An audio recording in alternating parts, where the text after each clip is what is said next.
Hello, I'm Charlene of the Rainbow Frequency. I have two screens going, so I am also on YouTube. If Instagram followers, the sound quality is not as good as you'd like. So, I am an energy balancing practitioner, a holistic medium. I channel information to help people release blockages by being an observer to the situation, processing what's happening so that then you can either transmute it, you can let it go, whatever needs to happen. Perhaps reframe how you look at the situation. A lot of times we need perhaps assistance seeing something objectively so that we can reconsider how we feel about it, how we see ourselves in the situation, even how we perceive our options. So, anywho, I am going to channel and just flow in the stream of consciousness. I love teaching people how to help themselves, how to recognize their own innate psychic senses, intuitive guidance system, spiritual gifts, whatever you wish to call it. I will say, very importantly, I work with cards. I work with things such as pendulums. This is one of my pendulums. Do I have another one in here?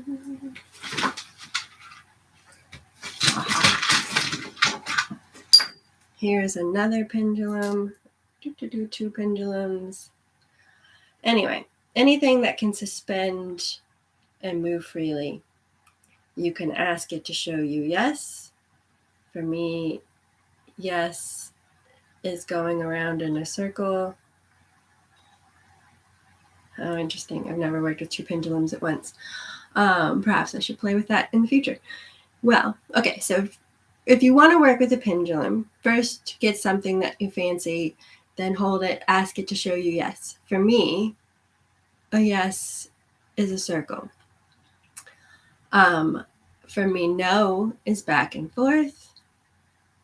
Please note, you can affect the results of your pendulum reading if you really want something. So take that into consideration.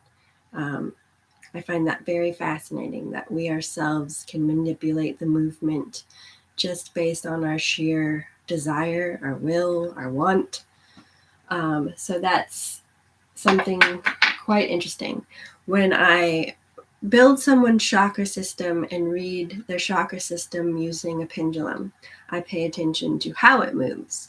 I feel the movement as it moves through the pendulum, but through me as well. For example, if I'm reading a chakra system, if it moves back and forth, that tells me no means that there's a blockage, perhaps something why there's some reason why it's not open. Some people, if they're very stressed, everything will shut down and they go into hermit mode, or they go into their hidey hole, their crab shell. They'll like whoo, and just for sake of perseverance, everything just locks down. That's not a bad way to operate in a moment if you need to step out and stabilize. But at the same time, I have noticed with people, if you do a lot of that, hard shutdown, re-entry, hard shutdown, re-entry, that can be a little stressful to the system over time. That's a hard, taxing situation to completely shut down and lock down and then open back up. So try to regulate a little bit more so, perhaps. But anyway, derailing, it's a very personal, take what resonates for you as it applies to you and your circumstances and situations, as this is a general message. But that is something I have noticed, that the middle road, so to speak, being more moderate, being more in, not going in extremes, tends to be better for most situations. If it's going yes, saying that it's open, but it's more of a oval shape as opposed to a full circle, that tells me that it's open but feeling very constricted. So just going to show that you can really read a lot from how the pendulum is even moving, using your intuition to read the information. But that being said, using your own body as the pendulum, to me, is an even better way of going about it. You can stand with your feet shoulder width apart. Maybe even try prayer position, or gasso, or mountain pose, if you will. And breathe in, ask your body to show you yes. For me, it's going to lean forward. No, for me, is going back. So, showing almost an aversion to whatever it is, like, no. I've used this for myself when I was avoiding gluten and I was out in the world. I would ask myself, should I eat this? Should I consume this? So just get to know how you work with your intuition, how it communicates with you. Dig in, play with it, practice.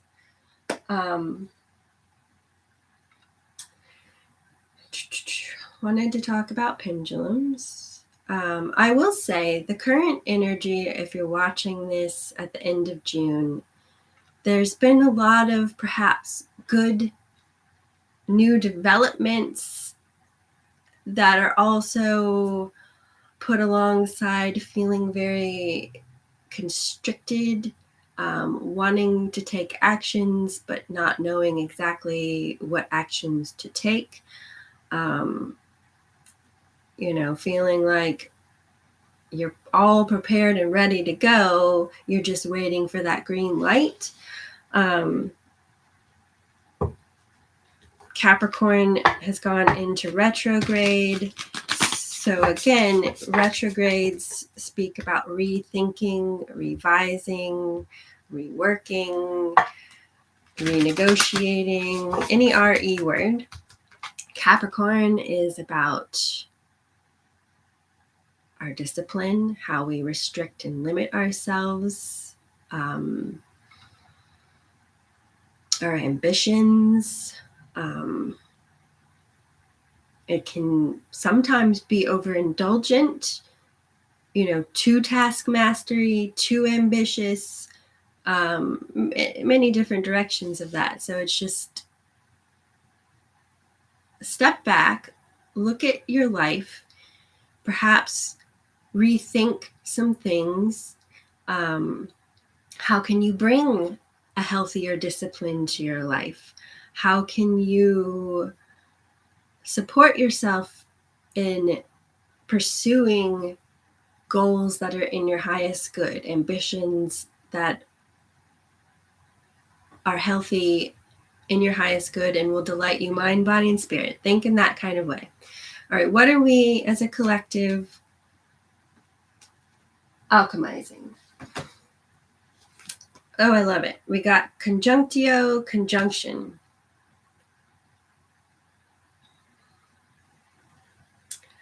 This card, and we'll read from the book because I really love how the Wild Unknown puts it. Kim Crane's of the Wild Unknown. I love their descriptors. Anywho, but this to me, off the cuff, we have the infinity symbol, we have the black and white. I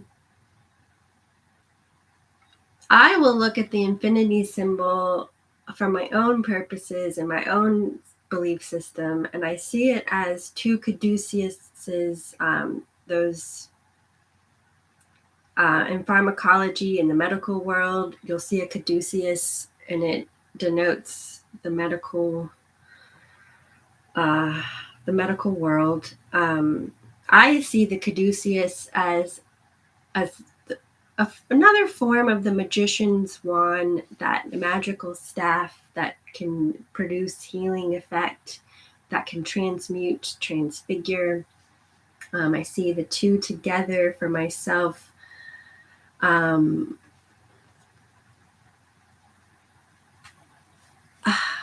numerology, I'm a lot of eights. So for me, I see that caduceus, that figure eight, coming together in unity, integrated, in harmony, so that that healing can take place. You see the black and the white, the yin and the yang, which speaks of integrating and bringing into balance that alchemical marriage, if you will, of the divine masculine and the divine feminine within yourself.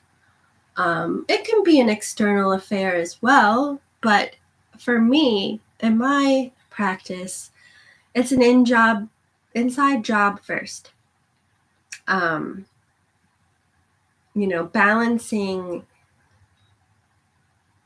taking a step back, having that pause, breathing, connecting with your mind, body, spirit, all of your senses, your emotions, your intuition, the communication that is coming in to help you navigate your situation.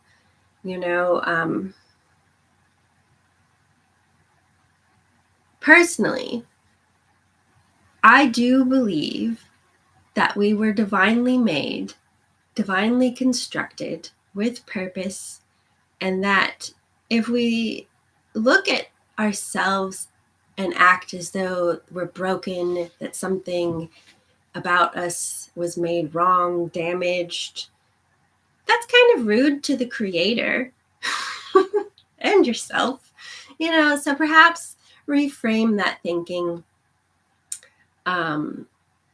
Learn what you're working with, how you can work with it and be of service to yourself as well as the environment you're a part of.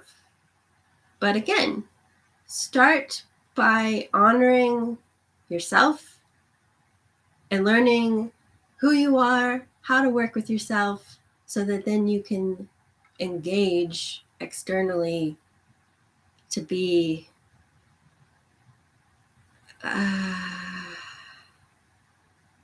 again, a benefit to yourself as well as the external surroundings. I do believe in oneness. So the better you can do this internally, externally, things will improve as well. Also, if you dismiss your intuitive nudges, this form of guidance that you have that is much like your body giving you physical signs of what it needs, like the hunger pains tell you that you should eat. If you get lightheaded, perhaps you need to drink more water, or have a headache, drink more water. There are lots of different ways that your physical body communicates to you to give you signals that you may or may not register or dismiss. Something to consider paying more attention to if you dismiss your body as well. Your emotions, again, they are ways that you communicate to yourself as to what you need. Boundaries, where a boundary needs to be put in place, where someone's overstepped a boundary, perhaps, where we have a wound that we need to address.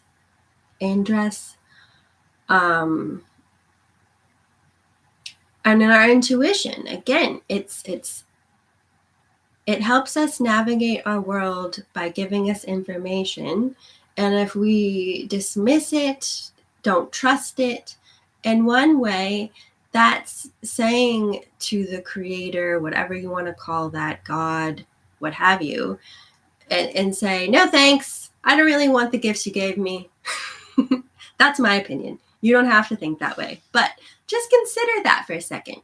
So marry that within yourself, the divine feminine, that which is that healer in you, that intuitive part of you, that void space where creation can happen. And then that divine masculine is that protector in you, that spiritual warrior, perhaps, that right action, that force within you that puts that magic into action. You know, I'm just saying, doesn't that sound and feel good? Feel it. Feel it. So take a moment. Let your focus zoom in to this figure 8. Take a deep breath in. Hold it momentarily. And exhale. Release the tension, the self-imposed restriction.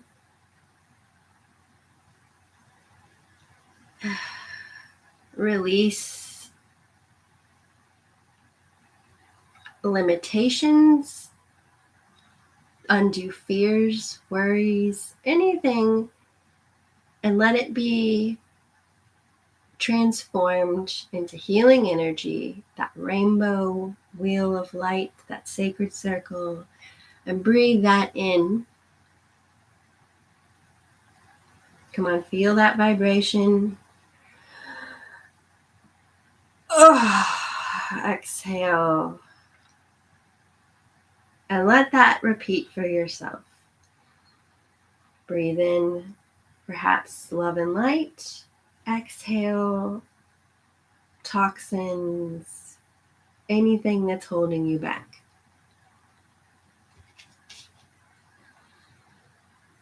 Let's do one more. I'm being called to pull another. Oh, breath. Perfect. Perfect. Following what I was just saying. I love that. Oh, I love it. Breathwork. So good. Such a wonderful way to reset, reframe your mindset. A friend of mine, the lovely Casey, suggested this to me a while back. So breathe in for 4 counts, hold it for 7, and then exhale, breathing out for 8 counts. That's a good way to get yourself out of that fight or flight mode, that fear state, that loop that grips you.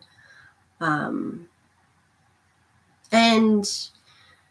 I will also say, a lot of times people ask me how to tell the difference between that negative inner dialogue, perhaps, that our ego can sometimes chatter at us, versus perhaps if you have that clairaudient psychic gift where you have an internal dialogue that guides you. For me, and in my experience in working with others, your ego is fearful, nagging,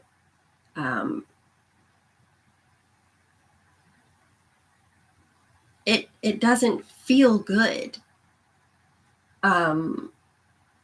Whereas your intuitive mind, I have noticed, if it's something that I really need to heed, it will repeat, but in a gentle repeat fashion. It's not fearful. It's not nagging. I mean, I might every once in a while get I wouldn't do that. But again, it's more of a suggestion, a loving guidance that wants to steer you in a positive direction, highest good of all involved, that kind of tone, as opposed to a nagging, fearful, insistent tone. And breathing, if you're caught up in a situation where you need to really let yourself ground, and feel what you're feeling, to digest and process. Breathe. Take a moment to step out if you can. Breathe. Relax into the breathing, and you'll think better. You'll do everything better. Because when we start to hold our breath, we as human beings need oxygen to fully live. So it doesn't do any good. And I mean, you're talking to somebody who tried a lot of their life to white knuckle through everything, to power through everything they could. I'm a Capricorn sun.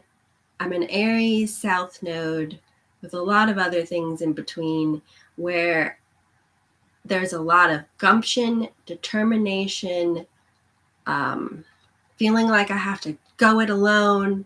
And it's just, I even had to be told in childbirth that I had to breathe, that I couldn't just push him out.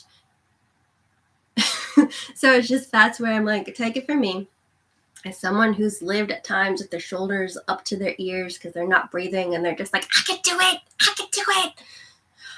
Breathe. Just breathe. Breathe. If you feel that jaw clench, breathe. If you feel those shoulders raising up, breathe. There is an amazing episode. Let me access the file. Leonard Nimoy. He's done a lot of shows. I can't remember, but it's the one from the 70s. Oh, God. I can't access it. I can't tell you the name of the show. Anyway, Leonard Nimoy did a lot of amazing shows besides Star Trek, documentaries that talk about the mysteries of the world. But in one in particular that I watched, it talked about the chain of events that happens to us when we start to get stressed. I'll try to find it and then put it in the description box or what have you so that you can have it. Anyway, so many things. But, first we start to get stressed. In spirituality, the mindset is first something triggers that sort of discomfort on the spiritual plane. It trickles down to our emotional body, then to our physical body. So say you're in a stressful situation. All of a sudden, emotionally, you get ratcheted up. Then some sort of physiological change, some way your body will tense up, whether it's your jaw, like I spoke of, your neck, your shoulders. Some people, it's their stomachs. I know with meeting with people, I will feel this tightening in my chest. And I'm reading the fact that they're feeling that sort of excitement and stress of the fact that they're going to let it out to me. So there's lots of different ways that you might feel this start to happen in your body. Again, it's a signal that you're not comfortable, to say the least.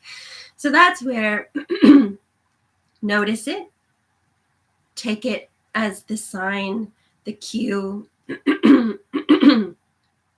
the communication that it is. And what is it telling you? How do you need to perhaps alter the situation for yourself? What can you do to help yourself be more comfortable? Things to think about, ways to rethink, reprogram, reconsider, rework how you respond, how you react. If you guys have, now that I have some people here, if you have any questions, if you have anything that you'd like for me to do, let me know. I'm going to pull some tarot now. Let me know how the sound quality is on Instagram.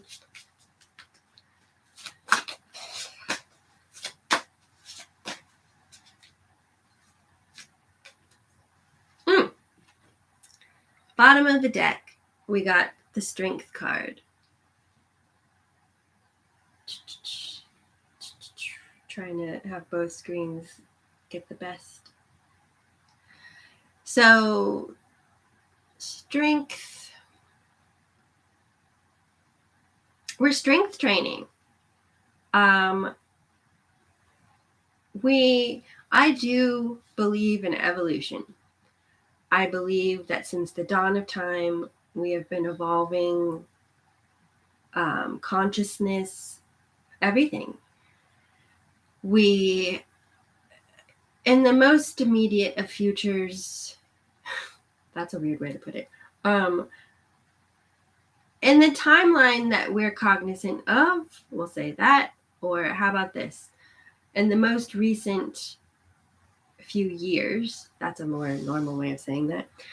In the most recent few years, we've experienced a need to go within, to really rethink a lot of things, to let a lot of things go, perhaps, to reprioritize,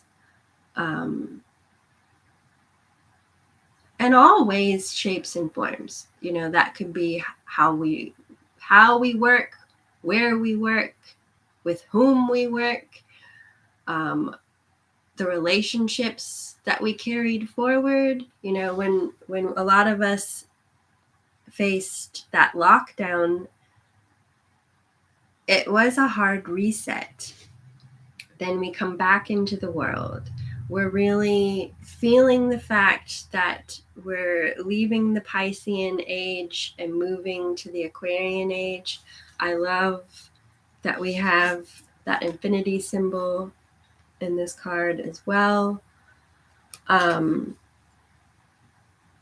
love that it signified this lion, this male lion, and then the crow sitting on its nose, the divine feminine, the crone, the roses, that divine wisdom. Rose energy and herbalism heals gently from the inside out. Roses heal the heart, both physically and emotionally. So this strength that we are focused on really building within ourselves is something that has been a result from working on healing our hearts. That's amazing. I love that message. I really do. It shows this lion in this field. So really grounding oneself in that heart space to find that inner strength, to find that integrity and grace, that heart and soulful self that is that guiding light that they speak of in tarot. Like the star and the lantern is that illumination from within. It's that healing that takes place that we have to go through to get to that enlightenment, pun intended. I love it. I love it. I love it. I love it. If you look up your birth date as well, you'll find that you have your individual tarot cards associated with your birth date. And I personally love that information. And the Strength card is one of my cards, as well as the star. So, and I don't know. I think all the tarot cards are great. I just have certain ones that are my favorite. All right, pulling from the top of the deck to give us our map of where we are. All right, so we got where we are currently is the Queen of Cups in reverse.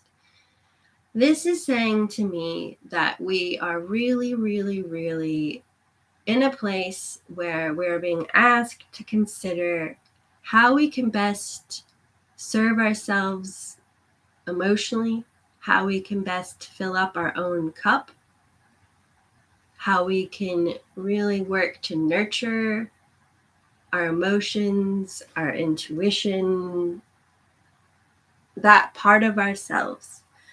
We've been a lot of us culturally very focused on survival. That's a component of the Piscean age. And we've been very compartmentalized. And, a lot of throughout history, we gave up the old ways for sake of technological industrial revolution. And I'm noticing we're having a renaissance of spirituality. It's another resurgence where people are recognizing the importance of the mind-body spirit equation.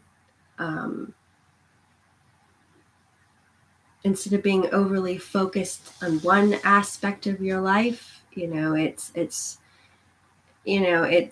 recognizing the importance of the whole body, mind, spirit, holistic, balanced approach, and how that gets the best results. I was born in 1977.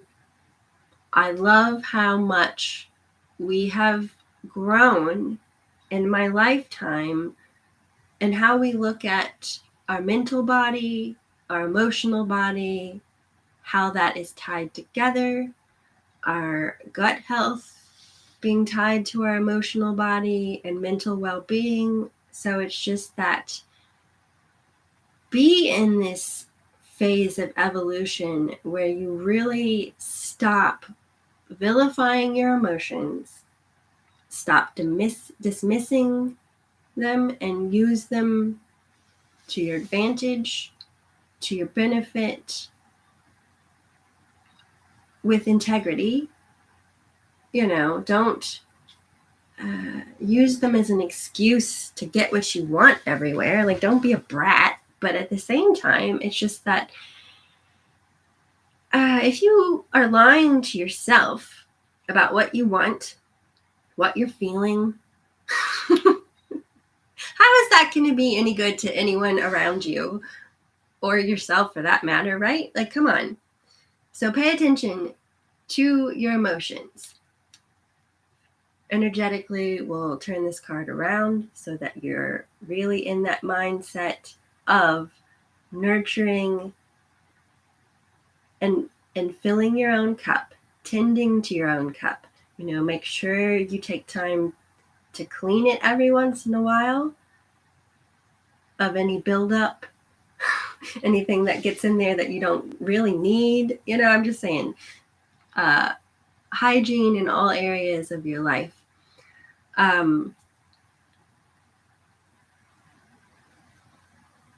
And don't get overly fixated. Like, you can see in this card that there are a lot of things with this crow on their throne, which speaks of the fact that, like, don't get overly compartmentalized, overly focused on one thing bringing you joy. Because if you do, that's a lot of pressure on that one thing. And then how is that going to be sustainable? It's not. So you have to have a myriad of things, ways that bring you joy, that nurture and feed you, so that you can roll with the waves of life and have ways to support yourself as changes occur. The obstacle, we got the Temperance card. So the obstacle is, going from what I just said, really tempering things as we experience changes. As, like, for example, if we let go of something, then we have to give pause for that to be released, perhaps grieve the releasing of it, and then let new ways, new things, new situations, relationships take form. And it's saying, like, this is a step-by-step balanced it is suggested that you take a more step-by-step balanced approach to create a tempered, healthy, beneficial development or foundation. I really love, there's one depiction of this card where you see a witch in a kitchen, and when you're cooking, like if something gets too salty, you add a little bit of this ingredient to balance it. It's saying that you're going to have to do a little bit of this. Take a step forward, see what unfolds, what is needed to balance it in this set of circumstances or for where you are at that moment. Then, as life is not static, things change. You might need a little bit more of this at the moment. It's that sort of energy. It's not static. You're going to need to really work on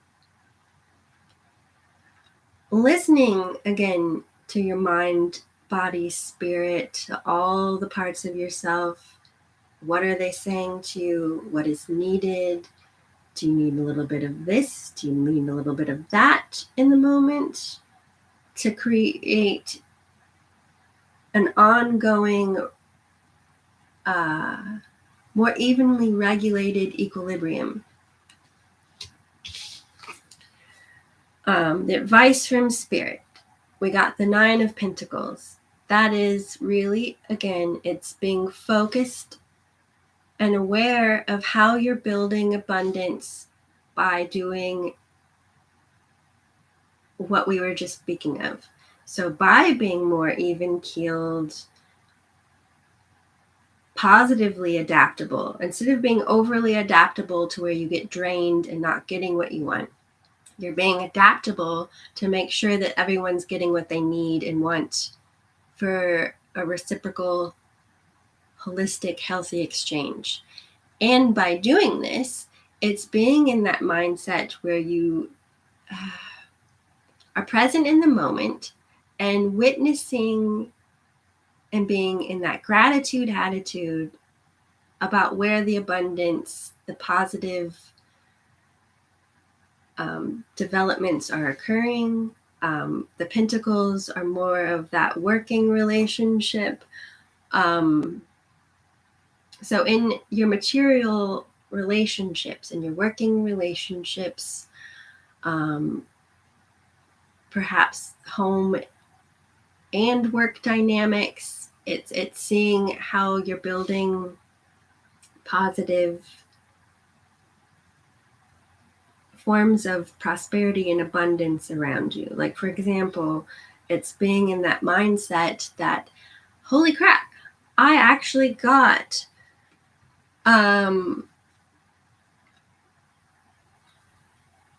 I don't even know how many tomatoes, but yesterday I pulled in for the first time a huge crop of tomatoes, and I was, you know what? I'm going to really take a moment to see the fact that this is abundance in my life that I am grateful for and appreciate it. Nettie P on YouTube, I am doing a collective reading, and I'm happy to pull you a card if you wish. Just let me know if you want an oracle or a tarot card.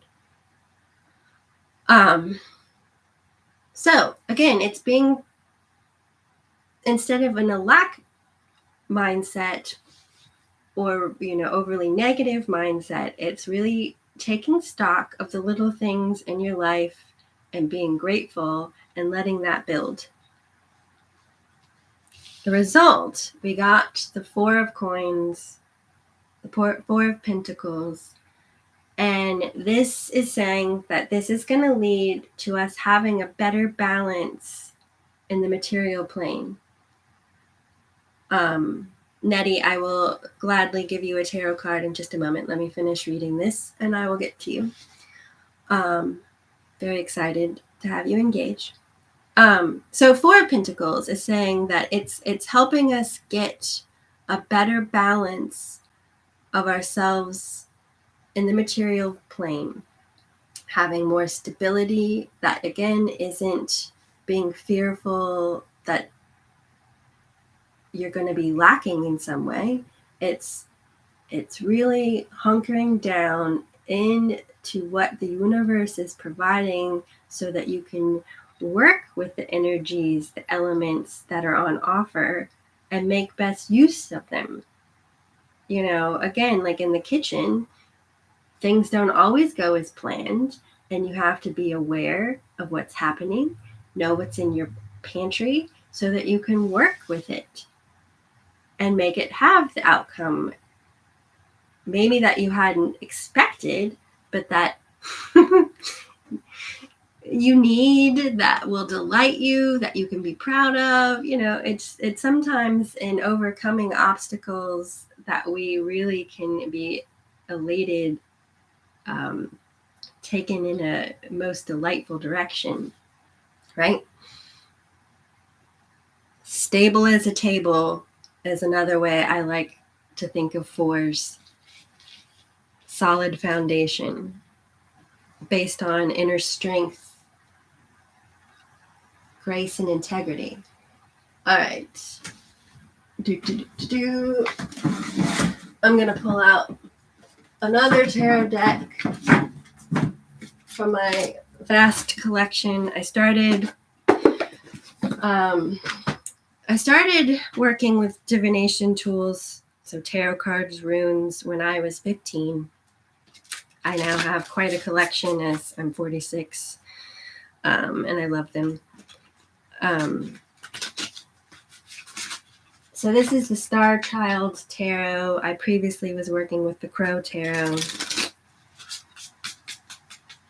I also told you I was going to read from the books, and then I didn't. I'll read from them before I leave. All right, so Nettie P. Tarot card for you.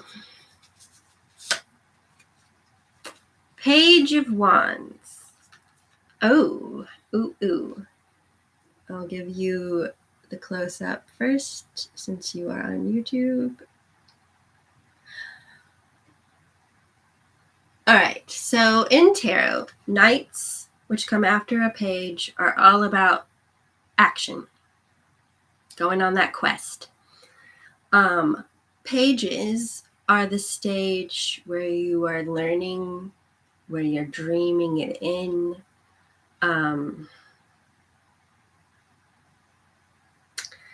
So currently, as a lot of us are, we are really learning to connect more, like I was saying, with our spiritual selves, that eternal soul within us, that is our higher consciousness.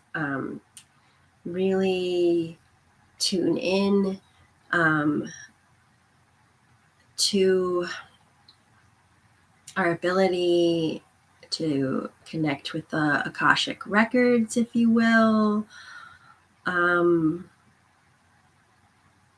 see you in an initiation point on your journey. Not everything is known to where you're going to be going, but that's a part of the beauty and the mystery, is that you are letting it unfold, following as you feel those nudges. So you're really learning to expand this part of yourself, this connection, so that you can, I think of the wands, the rods, as if we see it as the magician holding that wand. It's how you can really work with the elements and spirit to bring what you want from the material plane into the material plane.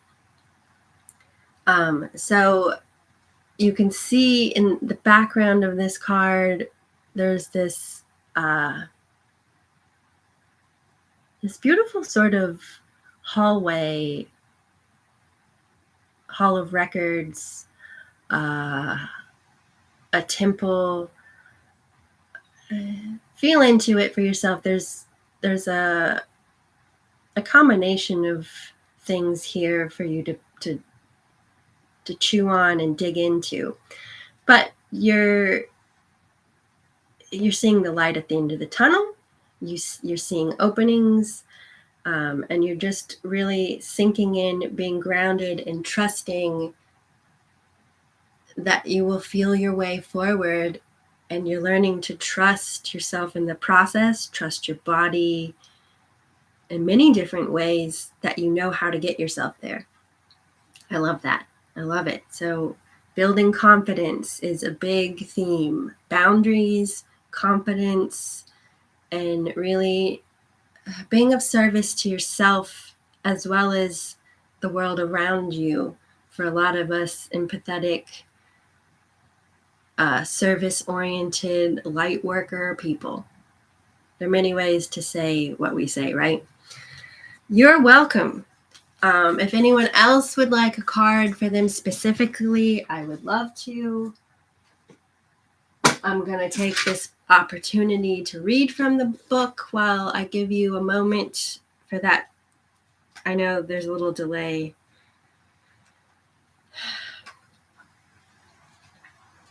All right, so from the Wild Unknown Alchemical deck,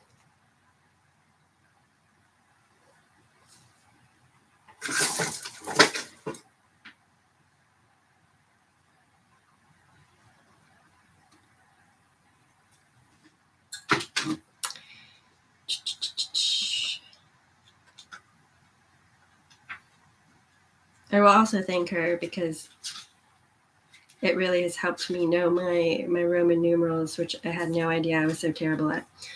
But I've really learned a lot with this deck. All right, so conjunction, love, divine union, infinity. Conjunctio is the great alchemical operation of love. During this stage, we witness the miraculous work of two opposites merging to create a unique third form. So out of the two begets the three. Sun and moon unite to reveal the entire cosmos. Black and white unite to reveal the spectrum of color. Unlike coagulatio, conjunctio represents a conscious and benevolent union, one that springs forth from awareness, acceptance, and devotion. It is not a compromise, but rather an activation, a holding of tension and presence that allows each of the entities to thrive and express themselves. Experiencing conjunctio is one of the blessings of the human experience, whether the bond is with human, nature, or divinity. Recognize it by the stirring of your heart and the element of surprise. Through opposites arises the infinite. I love it. I love it. I love it. I love it.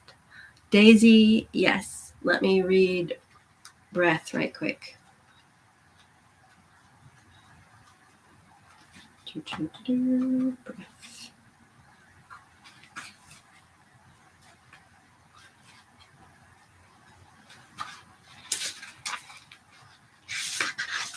Breath. Inspiration, presence, life force. There is no more direct way to practice alchemy than to study pneuma. When we have access to the mystical phenomenon known as the breath, it occurs at every moment, gracing us with the gift of existence upon the physical plane. If alchemy, as is suggested in this book, is the merging of physical and mystical, then this card serves as our ever-reliant bridge. It is the magical within us, the expanding and generating life force that animates our life. This card may appear simple, but it is not. No matter how advanced you are in studying the breath, if you heed the message of this card, you will find it has more to teach. Bow to it at this very moment, and you will discover the work revitalizes itself. New space opens. Pneuma is your lifelong alchemical ally, stating its love with every inhale and exhale. I once had a yoga teacher tell me that we typically as human beings don't fully breathe. We don't fully exhale. We don't fully inhale. We're shallow breathing a lot of the time. We need that oxygen to fully regenerate our cells, to really think, to really be living well. So just think about that. Well, welcome, Tracy Scott. Okay, Daisy. I'm going to do Daisy first since I saw her or their message first, whatever gender you are. And then I'll do one for you, Tracy. Come on, Instagram. I don't know if you can even hear me. All right. Daisy, the Lovers. The Lovers speaks very much about having choices.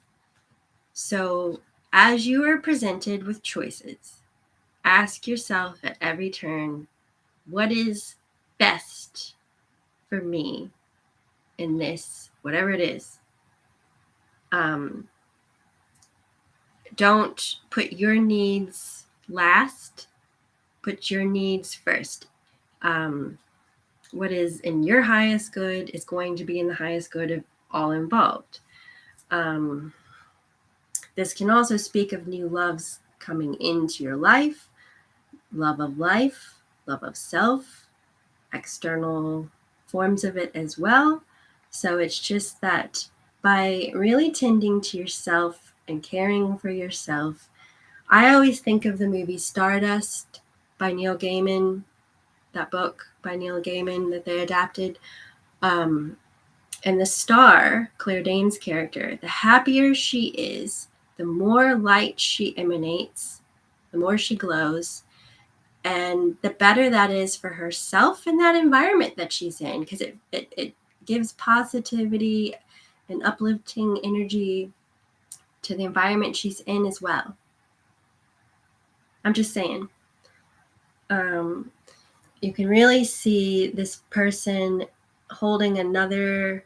To me, it looks like you being in your own energy, in your own container, healing your inner child and loving yourself. I flippin' love it. I want every single one of you to have that. Can I get a amen? Hell yes. Claim it. Own it. At the end of studying to become a Reiki teaching master, my teacher said, and now you're the authority of yourself. To which my response was, shouldn't I have always been? And I think everyone, shouldn't you always have been the authority of yourself? Shouldn't the love of your own life be the love of your life? That's a quote I heard recently that I love. All right, so let me shuffle Tracy Scott. Very glad to have you all here. This is super fun. I love engaging with you all. Again, Instagram, if you can hear me. You want a card? Talk to me. Hello, Mu90, Violet Moon, Body and Soul, White Stag of the Forest, SG. I don't know how to pronounce your name. But the lovely individual that I met with to do a reading. I love you all. Diabolic Nonchalance, Abstract RVA Lori. All right, Tracy. 3 of Wands. Oh, I love it. I know I'm saying that about everything. I have a whole lot of love. 3 of Wands. What this is saying to me is, again, because I channel information, I read the tarot card traditionally, yes, but I also receive information from it as well. And thank you, Tracy, for saying I have such positive energy. That is what I'm all about. And I'm about truth. Sometimes it's more cathartic than truly just uplifting and positive, because it's not all sugar coated, but at the same time, I want holistic healing to occur for you that empowers you, feeds you to be supported into being your best self. This Three of Wands is saying to me, for you, Tracy, that you are working to develop and further three areas in particular at this point of your spirituality, of your gifts, three different ways that spirit perhaps connects to you. Like, for example, I know for myself and a lot of us, it isn't just that we have clairvoyance or one gift. We tend to have a combination. You know, there are people out there that might have one very, very, very focused gift. But from my experience, most people have a combination or composite of ways that their intuition or their spiritual team reaches them. So you're really working on honing three areas of your life. Now, I see that with this individual juggling these three wands. It's also that trifecta, you knowing that being grounded, being in tune with your emotion, being open to what the cosmos is saying to you, that's really how you get there. So I love it. It's also saying, like, wait for it. Things are going to develop and come in as they're being constellated, as they're being woven together for you. So breathe and be the observer and take the opportunity as it arises. I mean, that's really what one can say to anyone, but at the same time,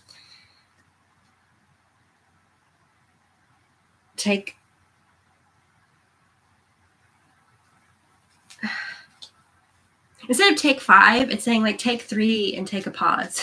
So I don't know if that means 3 days or what to you, but take 3. Anyway, so there is your message.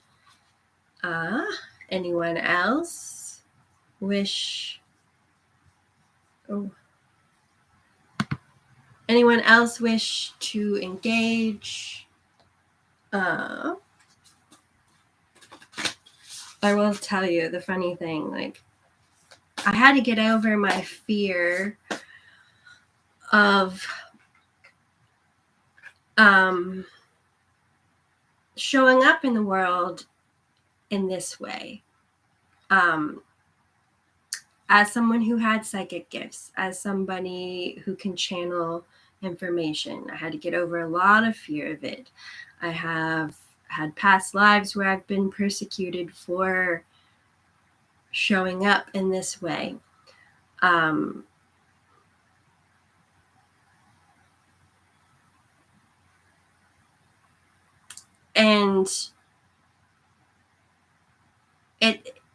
the funniest part to me is that the challenges haven't arisen in working with people using my psychic gifts. And I had to get over holding back because I was afraid of how people would perceive it, how they would respond. And the harder parts have been the technology, working with building my website, working with 2 screens, and the challenges of cell phone audio. And anyway, so it's just that, like, free yourself from holding yourself back unnecessarily and find the joy of expressing what's inside of you. I mean, I've been wanting to do this since I was a little girl, and it took me into my 40s until I really showed up to show everyone in my life this side of myself. And personally, okay, so in my studies, it is said that we all have the ability to be a medium. We're all conductive just by nature. We're mostly water. Water is highly conductive, just for example. So we all have the ability to read energy, to be mediums. They say that we don't all have psychic ability. I don't know. I beg to differ. I think it's just a matter of recognizing the innate ways through which spirit reaches you as you are designed to receive this information, acknowledging it, not dismissing it, owning it, honing it, and learning to work with it. And I love that Tracy and Daisy are talking to each other. I love the fact that by coming with you all on these platforms together, we create support networks with each other. Yes, Tracy says, I think we all have the ability. Also, I think desire is different. Yes. I mean, that's the thing of it, is that fear, greed, those lower vibrational behaviors and attitudes, they can corrupt or change outcomes, tones. It's intention. Intention is everything. That's why I really say, be focused on what is in the highest good of yourself and all involved. In energy work, we will say, like, you have to ask permission in order to provide healing for someone. Yes, but at the same time, I will talk soul to somebody and ask permission sometimes in that way, or like if it's somebody, a stranger, I just offer soul to soul love and supportive healing energy as it's allowable. That sort of mindset. Also, okay, fear of the unknown is scary and some don't understand and don't have any desire to. Yeah, I mean, I will say, like, in my lifetime, there have been many movies that were very inspirational. They were initiators for myself on this journey. I know, like, and some of you have heard this stuff before, but for me, like He-Man, the cartoon, seeing the sorceress on top of her mountain with her bird headdress as a little child, I think I was like 4 or 5. I was like, oh, hell yes. Yes, sign me up. That's who I want to be. That's me. I want that. Then I saw The Last Unicorn, that movie too. Very much spoke to me, as well as Willow. And again, it's that wizard that has to acknowledge that they have the magic and the power, that it's theirs. They don't need permission. They just have to have the confidence to do it, to recognize that you are a unicorn and you don't have to hide it to be liked. I remember being on the playground when I was 5 and realizing that there weren't any other unicorns with me. So I was just like, well, that's very sad. I'll just change into a cat instead because at least they're cats. What a weird way of looking at things and thinking. But at the same time, it is that, well, I'll adapt to suit what is around me so that I can be liked and fit in. No, be magical, be you. There are those that are your soul tribe around you. By being you and showing up, that's how you attract them. Beetlejuice, that movie, I definitely I saw it at a young age and was like, what? Yes, yes, yes. But then, because of other movies, absolutely was terrified of ghosts and anything of that world. So I shut down hard from other things feeding into fear and making me believe something that wasn't true for me. So again, it's discernment. It's I also, as a young child, exhibited my gifts, as some of the dialogue on YouTube is talking about. And because of the time and the people around me and their discomfort, I recognized that it wasn't well received. So I would shut it down, as a lot of us have. So then you have to get over that vilifying of it, or thinking that it was something wrong with you just because the other person around you had a reaction. Anyway, yeah, I mean, that's where I'm like, I firmly believe we are who we are. We're designed as we were designed, with intention and purpose, and you don't need an external force to give you permission or to make you what you are.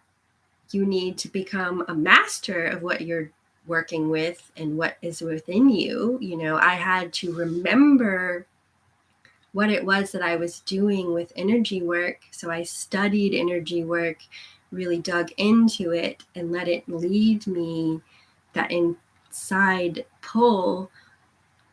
I had to recognize that, okay, yes, it's important to know what's in the books, but I have my own set of symbols and information that poured through. So it's integrating it. I love it.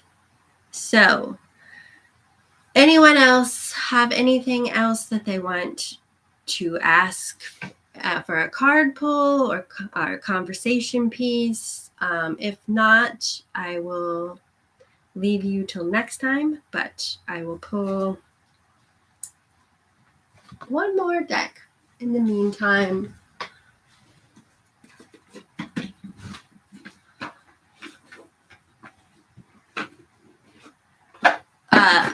Personally, Tracy Scott says energy work has been impressed on me lately to study. Personally, as a Reiki teaching master, consider, well, one, like I studied Reiki, and Reiki became popularized in the 1920s, and these were people who were studying, they were meditating, they were performing martial arts, they were performing esoteric arts, so studying all these different parts of themselves, and wound up discovering a way to perform energy healing. So they unlocked this information for themselves. But here's the thing, energy work didn't start in the 20s. It has been a part of creation since the dawn of time. It just has taken a while for people to create systems, to express it, to acknowledge its existence. So yeah, it is something where I was given a vision once, because I was being really bratty about, like, why on earth are you having me sing all the time? Like, this is embarrassing. I felt like I couldn't sing. And they showed me an aquatic dinosaur, kind of like a brontosaurus swimming in a lagoon with flippers. And it was singing. And I already knew that bird song was healing energy. So it was just like, oh, well, duh. So again, and dinosaurs weren't the original first things that were providing energy healing. No, I mean, again, it's energy is everything, and that healing component is a part of that universal energy. All right. So from the White Light Oracle, this is a message from, we'll say, the higher frequencies. And again, whatever you wish that to be, whatever you believe that, however you wish to label it, I very much support respecting all belief systems. All right, we got Spirit Bear of 396 hertz, which, again, energy is everywhere. Sound, the notes on the musical scale correspond to our chakras, and music is healing. 396 hertz, you can look it up on Spotify or YouTube and perhaps listen to it. All right, you are being healed from guilt and fear. Such emotions will no longer steal your personal power or dissuade you from confidence, happiness, and realizing your own worth. No matter how unlikely it may seem, you're going to emerge from a spiritual winter into light and life. The divinely ordained time for your liberation, healing, and emergence is much closer than you realize.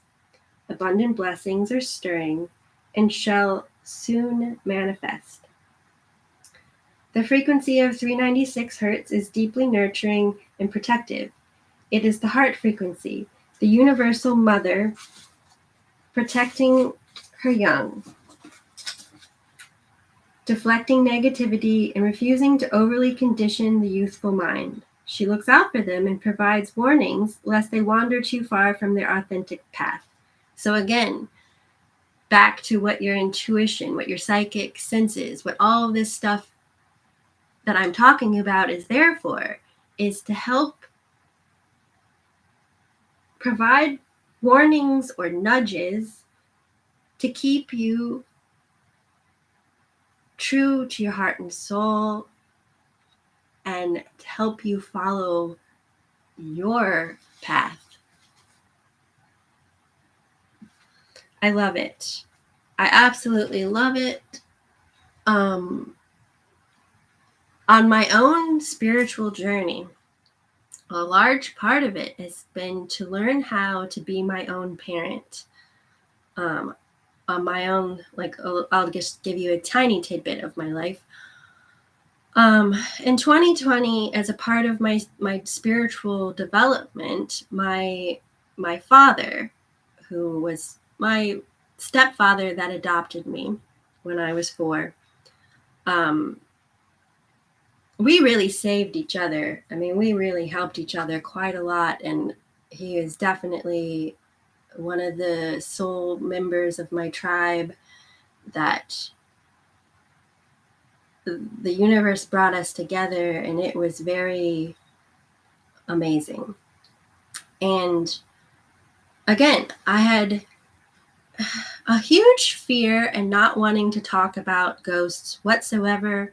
I wouldn't let my husband talk about the fact that he felt our house was haunted. I would shut down. I mean, we got into arguments.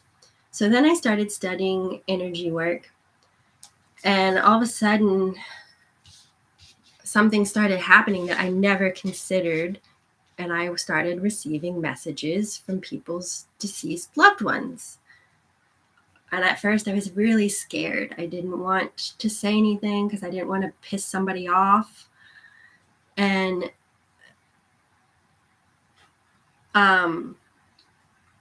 but I found that every time I did, I was rewarded and the person was very happy. And I will come to you, Tracy, and that question.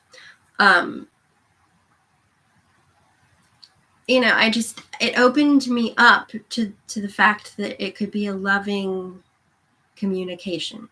Then at one point, I had a pregnant woman where I channeled a message from her unborn baby. That was really amazing.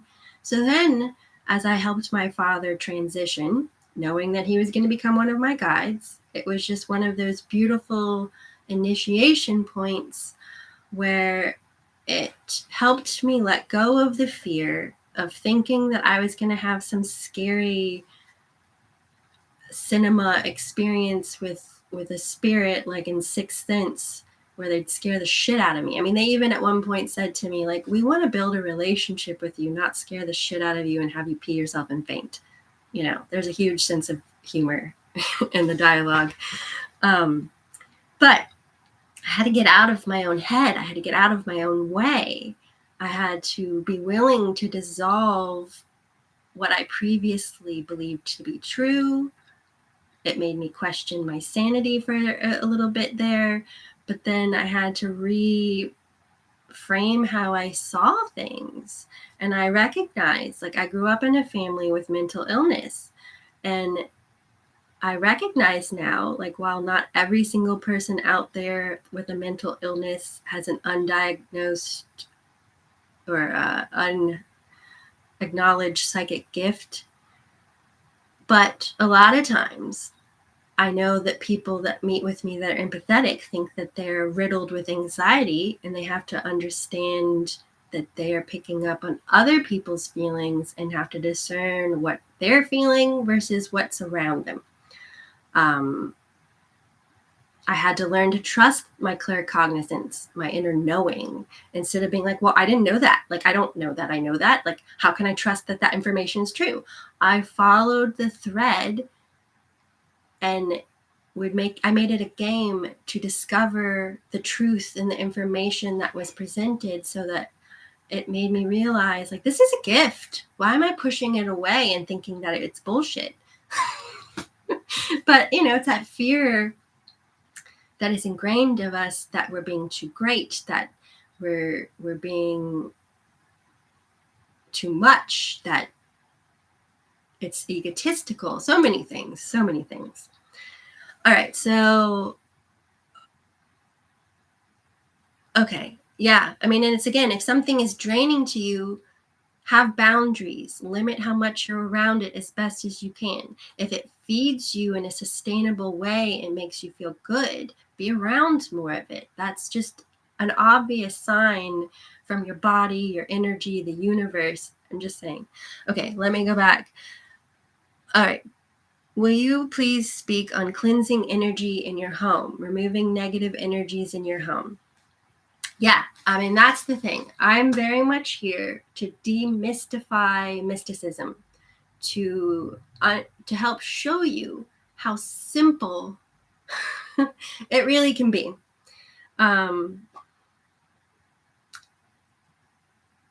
Ringing bells. Very simple way. You know, you can ring any sort of bell. I have a string of, like, fairy bells. I have Tingsha bells, which are an energy tool. There's singing bowls, music, turning on music that has a healing energy, opening the windows, cleaning your house, burning things such as sage, but there's many different things that you can smudge with: lavender, mint, copal, resins, many different ingredients depending on what you're after. Yes, ring a cowbell. Bells. It doesn't matter. It's a bell. I don't have any bells in here. I've cleaned my room recently, and it's harder to deal with because I'm used to things being easily where I once had them, which was messy. Anyway, bells, smudging, lighting a candle. You can even, instead of burning something, you know, for perhaps a safer method, I make a spray that I sell as a toner, but it's an everything spray. It energetically uplifts your energy as well as the room.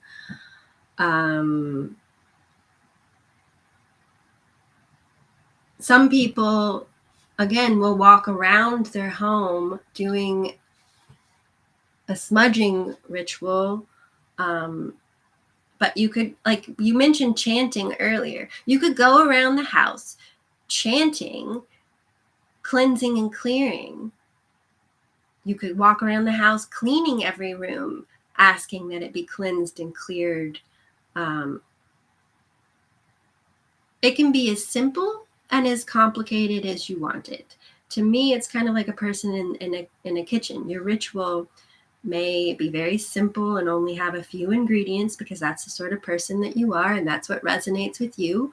Or you might be a very intricate, complex individual that loves working with everything but the kitchen sink. So you might have a lot to your ritual. It's about what resonates with you. I mean, I also see you even going around the house roaring like a bear, clearing each space that way. I mean, seriously, I just saw you doing that before you said that your mother was Native American. That was something like I have found, I just have learned to follow what I'm led to do. And instead of thinking it's silly or what have you, just do it. Again, causing no harm and the highest good of all involved, all that jazz. Yeah, I do too. Some people have called me intense, but I had to, instead of vilifying or like my parents, seriously, I grew up having them treat my leadership qualities as though I was this like bossy person that could get people to do my evil bidding because they were a little fearful of what they saw, that power in me. And it really made me hold that part of myself back a lot because I thought there was something bad about it. And then I had to realize, no, I was designed to be a boss bitch. I'm a leader. Anyway, yeah, I mean, it's learning to harness it and using it as a tool, not a weapon. Same as if you are thinking about using the sword, so to speak. You know, and again, it's coming from a heart space, integrity, grace. It's a gift. It's a responsibility. All of that, like Spider-Man says. Okay. Anybody else? Before I bid you adieu, I'm going to pull one more from Kim Cran's, this time the archetype deck. What archetype within us all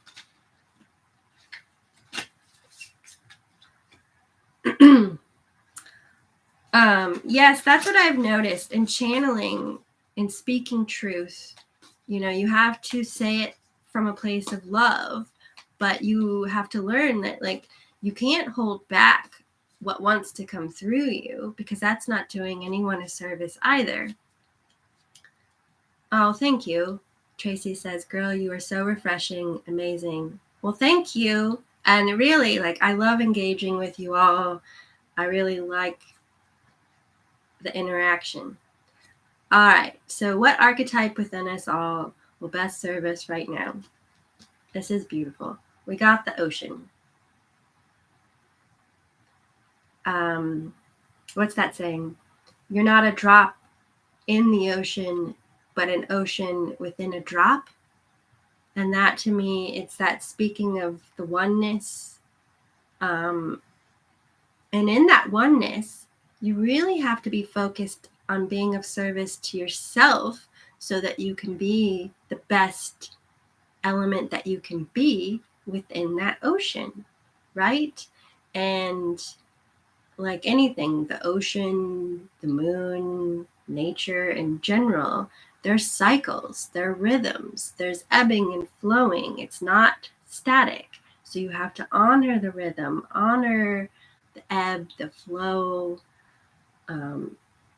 how it all comes together. You have to relax and surrender and be in the flow. I've learned, being the type A, very ambitious, driven person that I am, that I had to let go of planning everything to the nth degree, because it never went the way I had cerebrally planned it, because I'm not the one in control of the universe. I even had to stop getting mad at myself because I wasn't omnipotent. I put so much pressure on myself. It's ridiculous. Like, I was mad that I didn't know when the pandemic would be over, or I was mad at myself once that I didn't know better than to go a certain way to get somewhere and got myself stuck in traffic. I seriously was like, what kind of psychic are you that you didn't know to go a different way? No. Stop it. No. Hello, Destiny Duncan.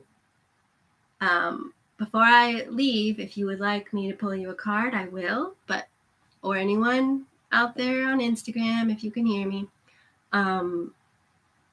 But otherwise, I will be leaving to get on with my day. But I am reachable. If you wish to work with me, I will put all that information into the various places so that you can reach me.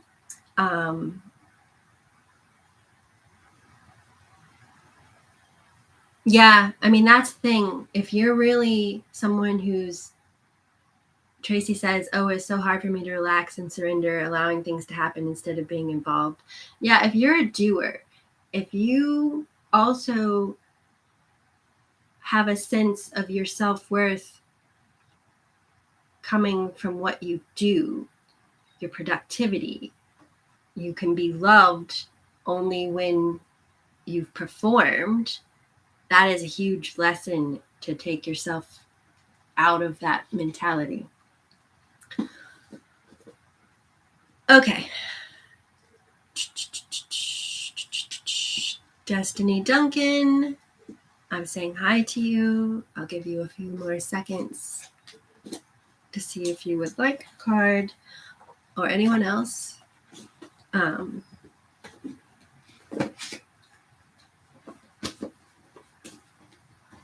Yes, please. All right, Destiny, would you like a tarot or an oracle card?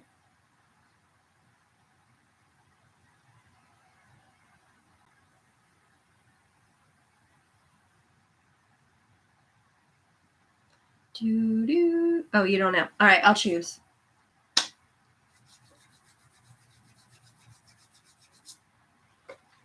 All right. What are you alchemizing within yourself? What are you healing within yourself? Oh, you got sun splendor. Oh, doesn't that just feel good? Okay. Well, welcome to the metaphysical terrain. You've already been here before. You just aren't aware of it in this body. That was a message that came through, so chew on that if you like. You are learning to really... Ooh, I'm really terrible at the camera and direction. Okay. You are learning to recognize your own magic, your own inner self-worth, your own abundance. You've been really working to heal on yourself quite a bit. It's been a while that you've been plugging along, tending to your own garden, so to speak. Developing. Oh, and I just turned to it in the book without trying. I love it when that happens. So that is another reinforcer of this message. Generosity, health, abundance. Ah, revel in the glory of splendor, solace. There are several cards in the alchemy deck that relate to the sun, yet this card specifically depicts the long-term effects of its radiance. Think abundance, fulfillment, and altruism. Envision celebration, collaboration, but it is possible. In our complex world, oh, sorry, I can't read. But is it possible in our complex world? The sun's splendor says yes, one day and one ray at a time. When splendor solace arrives in the laboratory, the alchemist realizes that kindness and generosity are the secret ingredients. All other paths fall away. Through giving back to others in the world, we become more like the sun itself, radiant, light, and expecting nothing in return. Don't know where to start? Thank someone. Then thank another person. Soon the alchemist finds they're not alone in their laboratory, and miracles arrive, both small and large. So again, it's coming back to this. It's being an observer in the moment and really taking stock of where the universe is showing you those beautiful bits of abundance and joy for you to work with, for you to be appreciative of, the gratitude attitude, being in a positive mindset, you will attract more positivity than if you're in a negative mindset. It's just, it is what it is. So it's not going to magically fix everything immediately. One ray at a time, one step at a time, one bit of a time. Let it build. I love that. So it's taking care of your emotions. It's really being open and walking across that bridge, that information. Like, okay, let's think about energy for a second.